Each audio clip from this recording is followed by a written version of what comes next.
and welcome back to my channel. If you're new to my channel, welcome. I'm excited that you are here. Today, I'm going to be giving some steps on how to build a new teacher summer to-do list. Now, I know from experience what it's like to be a new teacher and not knowing what you should be doing or what you can do before your contract days actually begin. So I want to give some steps that I wish I knew when I was a first-year teacher that will definitely help you to build a stronger focus and actually prepare you for your first year of teaching. So without further ado, let's head on to these steps. Now, the first step to building up your summer to-do list would be to invest in self-development. Now, this means that you can look into books or podcasts or trainings that will actually build up your skills as a teacher. It's super helpful for you to understand that there are so many different strategies out there that are used in teaching nowadays, and it's super helpful for you to know what kind of strategy that you can use for your classroom, for the grade level that you're teaching, or the subject area. Now, the next step that you should take while building your teacher summer to-do list is to invest in a good teacher planner. Now, teacher planners can come in two formats. You can have the physical planner and you can have the digital planner. So why is it important to have a planner in the first place? Well, for one, planners actually provide a type of structure and organization that is super helpful. They help you to plan your lesson plans, your units, and your activities in ways that benefit you and your students. They also help you to track the progress you are making. So for example, they help you to track what you have already taught, what you should be teaching, and what you should be preparing to teach. Now, they also help you to store important information and create mini to-do lists for every week that you need to be aware of and keep track of. Now, planners can come in different formats, like I said, and there are a few that I would definitely recommend. If you're a digital person and you like to have things on the go, I would actually recommend using the Asana app. Now, I know it is very business-oriented, but its structures and organizational tools actually are beneficial for teachers, and I think they would really help. Now, the second planner that I would definitely recommend is a physical planner, and it is the Erin Condren Teacher Planner. Now, this planner is amazing because it has templates that are structured for lesson planning and that will help you to actually build on your lesson planning skills and be able to practice it so much more that you are able and comfortable using it in the future.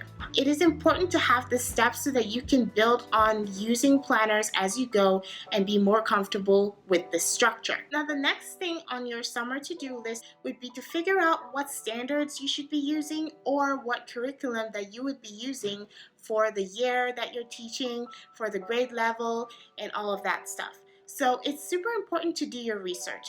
Find out what type of core standards that are being used in the state that you live in or in the school that you're going to be teaching in so that you can understand what to prepare for.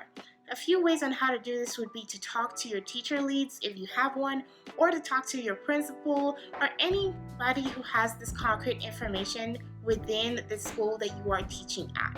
It's super helpful to know this information so you can plan ahead and know what kind of materials that you would be able to use that will benefit your students the most. For the next step in building up your summer to-do list, keep in mind that knowledge is power. With that being said, the next step that you should have is to tour your campus physically and online. Now, I'm going to tackle the first option first, which is touring your campus physically. It's important for you to do this because you need to be aware of the type of structure that your campus has, the classroom that you're going to use, the hallways, where your library is at, so that you can get comfortable using these places and accessing them before the school year actually begins. Now, for the online part of this is for you to understand what type of information is actually on the website of your campus. What kind of information for parents or students, or what kind of information is stored up there for you as the teacher. It also helps you to understand the tools that are there for you to use, where there are teacher websites for you to access, or there are teaching tools that you need to use, like the grading system or different sorts of things that you need to get used to before you actually begin your year of teaching. It's important for you to have this knowledge so that when you actually begin, you're not stuck or confused on what to do, but you actually know what you are doing and you feel confident in yourself. The next step that you should definitely take for planning out your summer to-do list is to get a feel of your classroom. If you have the opportunity to see what your classroom looks like before your contract days or at the very beginning of your contract days, definitely take advantage of it. Take a look around your classroom, get a feel for what it is, see what kind of furniture that is there. Find out information on whether there's furniture missing or there's new furniture that is going to be put into your classroom that will help you as a teacher. This definitely helps when you are thinking up a theme for your classroom. It helps for you to be able to visually see it so that you can structure out a theme that helps you as a teacher and benefits your students in the process. It also helps you to plan great budgeting because it is important as a first-year teacher not to spend recklessly. It's very easy to spend recklessly when you don't know what you should be shopping for. So being able to visualize what you want is helpful in budgeting and buying materials that you will actually use and will actually be very useful for you. It also helps you to plan out classroom structures that can be useful for that space and helpful for your students so that it doesn't look clumsy or claustrophobic.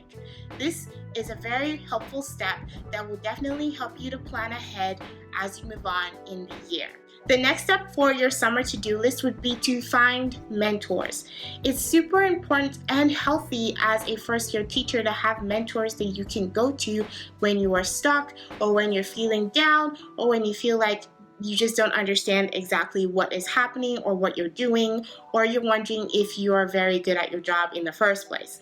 It's good to have people that you can talk to and be able to access when you need them the most. Now, this being said, I would definitely highlight that it would be helpful for you to find mentors or a mentor that teaches in the campus or within the school district that you are actually teaching at. Find someone who is well-versed in the teaching career, has a lot of classroom experience that can share with you good information, tips and tricks, and helpful guidance that will help you to be more successful as you go along in the year. It's also helpful to join a social media group or teachers on social media and join in on the journey and see how people are working out their problems or issues because you can definitely learn a lot from there. Now, the next step that you should take in preparing your teacher summer to-do list would be to research and actually narrow down teaching methods and essentials for your grade level and for your subject area.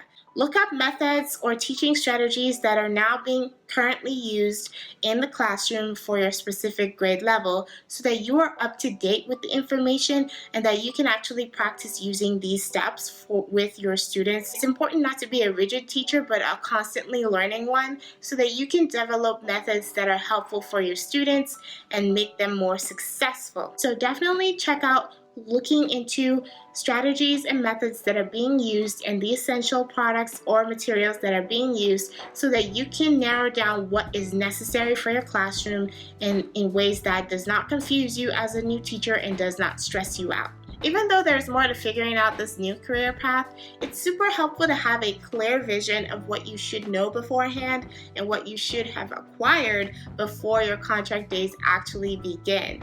As a first-year teacher, it's really nice to feel like you are experienced enough to actually tackle some of the obstacles that can just pop up during the midst of it, and so you feel like you can accomplish things successfully. If you guys would like a video on me talking on the best teacher resources or podcasts or videos that new teachers should definitely invest in, let me know in the comment section down below. I would really love to know what you guys think. To know more about what to expect as a new teacher, definitely check out these two videos on the side so that you can be well prepared for your first year. In my next video, I'm going to be digging a little bit deeper into what you should have for your Meet the Teacher night during your first year of teaching. As always, have fun teaching, and I'll see you guys next time.